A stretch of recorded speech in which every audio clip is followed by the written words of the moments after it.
નમસ્કાર, હું રાઠોડ આશુતોષ. અત્યારે આપણે આ મોડાસામાં જે નવીન ડીમાર્ટ બની છે એ જગ્યાએ છીએ.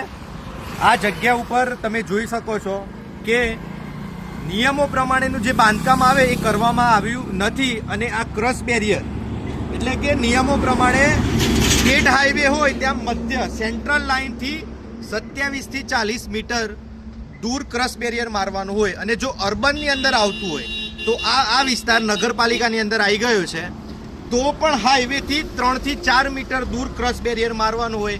એની જગ્યાએ તમે જોઈ શકો છો કે બિલકુલ આ સ્ટેટ હાઈવેની ધારમાં જ આ ક્રશ બેરિયર મારીને સર્વિસ રોડ કાઢવામાં આવ્યો છે. એટલે સ્પષ્ટપણે ડીમાર્ટનું આ બાંધકામમાં સર્વિસ રોડ કાઢવામાં સ્પષ્ટપણે નિયમોનું ઉલ્લંઘન કરવામાં આવ્યો છે.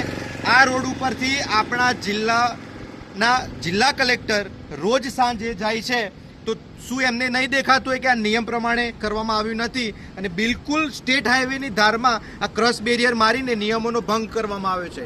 આ બાબતે મેં જીએસઆરડીસીના ડીઈને પણ જાણ કરી છે. જીએસઆરડીસીના ડી ગોળ જવાબ આપતા હતા કે કન્સલ્ટન્સીને કરવું પડતું હોય છે. તો શું ડી તરીકે એમની જવાબદારી નથી આવતી?